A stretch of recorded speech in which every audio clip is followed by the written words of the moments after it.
सब लोगों का मानना है कि बीजेपी ही प्रचंड बहुमत के साथ किशनगंज में भी आ रही है। कि जो मोदी जी की लोकप्रियता है उसके सामने विपक्षी टिक नहीं पा रहा है और दूसरी तरफ कांग्रेस और समाजवादी पार्टी के जो पुरानी करतूतें हैं वो उत्तर प्रदेश के लोग आज भी याद कर किए हुए हैं और समाजवादी पार्टी की जो क्रियाकलाप थे उनको याद करके आज भी सिहर उठते हैं।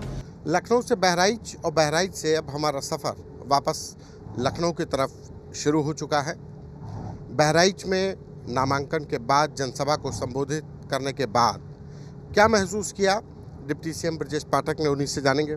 सर, कैसा रहा जो बहराइच में जो रिस्पांस था वो क्या लग रहा है कि इस बार कुछ कठिन लड़ाई है, क्योंकि समाजवादी पार्टी ने दलित वोट बैंक को साधते हुए अपने प्रत्याशी को उतारा है। देखिए, बहराइच भारतीय जनता पार्टी का पुराना घर है और वहाँ जिस ढंग से जनता का समर्थन और आशीर्वाद भारतीय जनता पार्टी के लोकप्रिय प्रत्याशी डॉक्टर आनंद गौड़ जी को मिल रहा है, हम कह सकते हैं कि सभी जाति धर्म संप्रदाय का वोट भारतीय जनता पार्टी के प्रत्याशी को मिल रहा है। माननीय मोदी जी के प्रति लोगों की जो भावनाएं हैं, माननीय मोदी जी के प्रति लोगों का जो हम देख रहे थे सम्मान है, वो झलक रहा था सभा में। और सभी लोग अपने अपने काम को छोड़ करके जनसभा में आए। सभी धर्मों के लोग थे, सभी समाज के लोग थे और लोगों का मानना था कि भारतीय जनता पार्टी माननीय मोदी जी के मार्गदर्शन में, उनके नेतृत्व में इन 10 वर्षों में बहुत अच्छा काम किया है, चाहे देश के अंदर गरीब कल्याण योजनाओं के माध्यम से और पूरी दुनिया में भारत की प्रतिष्ठा मान मोदी जी के नेतृत्व में बढ़ा है और भारत की ताकत भी बढ़ी है। आज भारत 5वीं बड़ी आर्थिक ताकत है। विकसित भारत का जो संकल्प है मोदी जी ने जो लिया है, उसको समर्थन देने के लिए सभी लोग उसमें प्रतिभाग करना चाहते हैं। हमने देखा कि जो लोग अभी तक मानते थे, दूसरे दलों में कई लोग ऐसे मुझे मिले जो वरिष्ठ सामाजिक कार्यकर्ता हैं, विभिन्न दलों में काम करने वाले लोग हैं, सभी लोग एकजुट होकर बीजेपी के प्रत्याशी को अपना आशीर्वाद दे रहे हैं। बहराइच के बाद कैसरगंज के, हालांकि आप लोगों ने अभी तक प्रत्याशी घोषित नहीं कर पाए हैं, वहाँ पे दूसरे दल तो चुनाव प्रचार में लग गए हैं, लेकिन कैसरगंज के लोगों से भी मुलाकात हुई, चूँकि उन्हीं के वहाँ के दो विधानसभा ही हैं बहराइच। दरअसल कैसरगंज में वहाँ के स्थानीय जो कार्यकर्ता हैं उनसे हमने भेंट किया। हमारे जो पूर्व मंत्री हैं, कैसरगंज लोकसभा में ही उनका क्षेत्र आता है, उनसे भी भेंट किया और बड़ी संख्या में पार्टी पदाधिकारी मिले। सब लोगों का मानना है कि बीजेपी ही प्रचंड बहुमत के साथ किशनगंज में भी आ रही है। परिवारवाद पे आप लोग समाजवादी पार्टी कांग्रेस को भी घेरते हैं, लेकिन हम लोग जिस बहराइच सीट से आ रहे हैं वहाँ पर पहले आपने पिता को उतारा और अब बेटे को टिकट दे दिया। क्या कार्यकर्ता, बेटे को टिकट देने की वजह क्या थी? कार्यकर्ता वहाँ पे उस पर नाराज़गी नहीं जताई? देखिए, अक्षयवरलाल गौड़ जी हमारे पुराने पार्टी के काडर हैं और विभिन्न पदों पर काम किया है उन्होंने और वर्तमान में सांसद हैं। उनके पुत्र लंबे समय से पार्टी में काम कर रहे थे।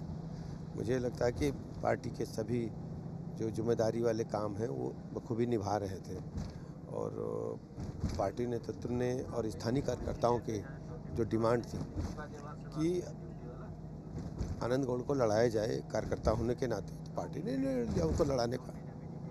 बात अगर दूसरे दलों की करें तो अब कन्नौज की भी तस्वीर साफ हो गई है कि वहाँ से अखिलेश यादव नहीं लड़ेंगे, तो अब कहीं देख रहे हैं कि विपक्ष के लिए कोई जगह छोड़ेंगे? आप लोग तो दावा कर रहे हैं 80 में 80 हमारी 400 पार। विपक्ष बुरी तरह से फेल इन चुनाव में हो जाएगा, क्योंकि जो मोदी जी की लोकप्रियता है उसके सामने विपक्षी टिक नहीं पा रहा और दूसरी तरफ कांग्रेस और समाजवादी पार्टी के जो पुरानी करतूतें हैं वो उत्तर प्रदेश के लोग आज भी याद कर किए हुए हैं और समाजवादी पार्टी की जो क्रियाकलाप थे उनको याद करके आज भी सिहर उठते हैं।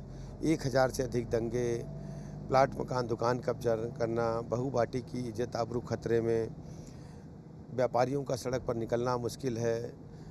पूरी तरह से मैं कहता हूं कि कानून व्यवस्था को छिन्न भिन्न करने का काम समाजवादी पार्टी ने किया था, जबकि उत्तर प्रदेश में भारतीय जनता पार्टी ने इंफ्रास्ट्रक्चर को मजबूत किया है। हमारे पास सर्वाधिक आज एक्सप्रेसवेज हैं, सभी 75 जिलों को हमने 4 लेन से जोड़ा है, बिजली लगातार मिल रही है, जल जीवन मिशन के तहत घर घर नल से जल पहुंचाया जा रहा है, बच्चों के स्कूली शिक्षा को भी बेहतर बनाने का काम किया है। मोदी जी नई शिक्षा नीति लेकर के आए तो युवाओं में बड़ी, मोदी जी एक नए हीरो बन करके उभरे हैं युवाओं में और व्यापारी मानते हैं कि हम सुकून से रोज़गार और अपना जो है धंधा कर पा रहे हैं। तो उद्योगपतियों का मानना है कि बड़ी संख्या में नए उद्योग इसलिए लग पा रहे हैं, स्टार्टअप्स लग पा रहे हैं कि मोदी जी की जो कौशल विकास के साथ साथ उत्तर प्रदेश सरकार ने जो इन्वेस्टर समिट्स किए, उसके लिए नए नियम कानून बनाए, नए औद्योगिक नीति हम लाए। तो आज हम कह सकते हैं कि उत्तर प्रदेश में ही दुनिया की सबसे बड़ी मोबाइल फैक्ट्री आज उत्तर प्रदेश में है।